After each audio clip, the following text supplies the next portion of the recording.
Raccoons are usually a grizzled gray color, but body coloration can vary. It is not uncommon to see albino or even melanistic raccoons. Raccoons are probably best known for their mischievous-looking black face mask, but another interesting feature is that raccoons have tails marked by 5 to 10 alternating black and brown rings. The average raccoon is around 80 centimeters in length and weighs between 6 to 8 kilograms. The raccoon has a very interesting diet. The raccoon is an omnivorous and opportunistic eater, with its diet determined heavily by its environment. Common foods include fruits, plants, nuts, berries, insects, rodents, frogs, eggs, and crayfish. In urban environments, the animal often sifts through garbage for food. In the wild, raccoons eat about 40% invertebrates, 33% plants, 27% vertebrates. The fall diet is extremely important for raccoons who live in the northern hemispheres because they must accumulate sufficient fat reserves to sustain them during the winter denning. The raccoon builds up fat over its entire body. By late fall, about half of the animal's total body weight may be fat. Raccoons are also very adaptable. The only thing raccoons need for a habitat are a source of water and food and a protected area for denning. Home ranges vary greatly between 50 square kilometers in some rural areas to less than 1/10 of a square kilometer in many cities. The raccoon is native to North America and can be found throughout most of the United States and Canada. It can also be found in Mexico and the northernmost regions of South America. During the 20th century, the species was introduced to other parts of the globe, and now has an extensive presence in countries like Germany, Russia, and Japan. When it comes to breeding, male raccoons are polygamous. However, females are monogamous and will mate with only one male and will not tolerate other males after mating has occurred. Most raccoons are born during the month of May. Once a baby raccoon is born, the mother will take care of it until the next breeding season. The father plays no role in raising the young. In the wild, a raccoon has a life expectancy of about 2 to 3 years, but in captivity a raccoon can live for up to 20 years. The raccoons are the largest of their family, Procinidia, which consists of medium-sized mammals native to the Americas. There are many other animals in this family. Unfortunately, the raccoon is the only member found in Canada.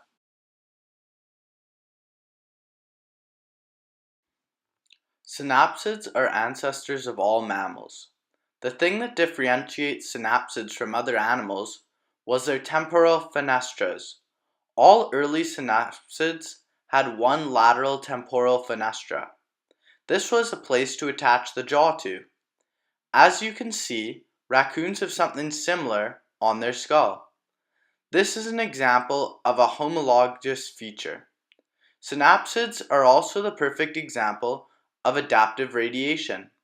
Adaptive radiation is a process in which organisms diversify rapidly from an ancestral species into a multitude of new forms, and synapsids definitely do that. Early synapsids were tiny, around the size of a lizard, but fortunately they had a massive population boom because their singular lateral temporal fenestra was naturally selected. This boom led to many different types of synapsids. For example, Ophiocondatid is found in the fossil records, and it was nearly 4 meters in size. Another homologous feature that raccoons share with synapsids is their teeth.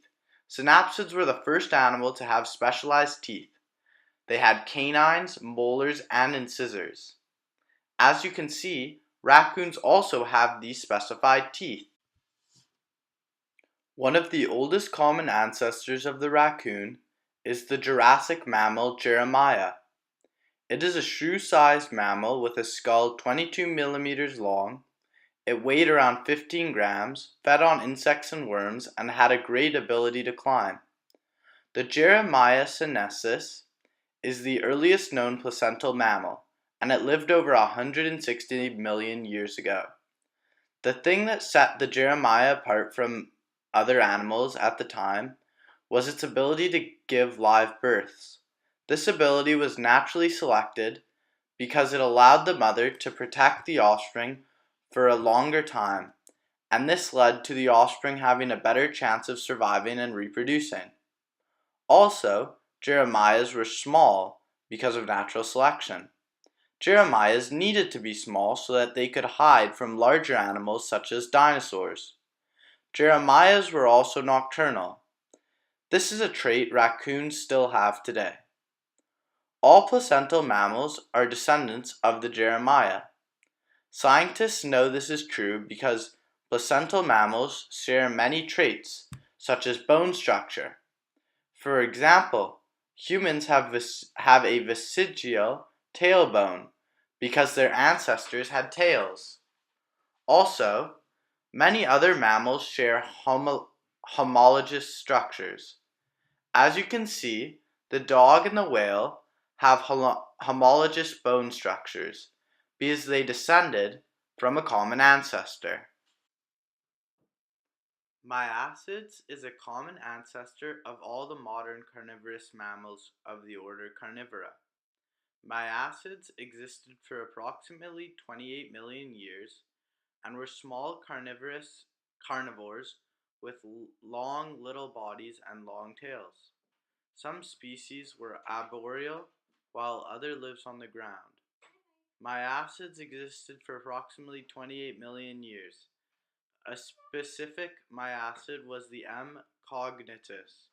The M. cognitus is the first and so far only known species that showed a reduction in size for the anterior premolars as well as the places for two teeth, giving the living animal 42 instead of 44 teeth that are seen in other Myiacid species. This means that unlike the other species, M. cognitus displays the beginnings of dental features that would become recognizable traits in future members of the carnivora. The main reason why Myiacids cognitus evolved was because of mass extinction. The mass extinction of the dinosaurs left many ecological niches open, and powerful competition needed to fill them. This is an example of adaptive radiation. Species like the Myiacids, who previously had needed to be small so they could hide, suddenly needed to become strong and big so they could be successful. Myiacids began to diversify during the middle and late Oligocene period. Two major lineages appeared: the Phylomephores, cats, hyenas, etc., and the Caeniformes, dogs, bears, raccoons, skunks, ferrets, etc.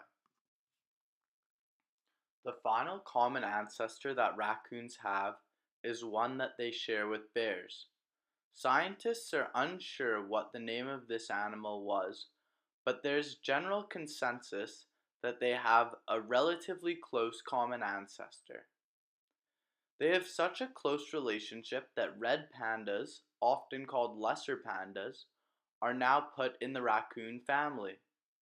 Some similar traits that raccoons and bears share are their omnivorous diets, their very similar behavior, and most of all, their similar skull structure.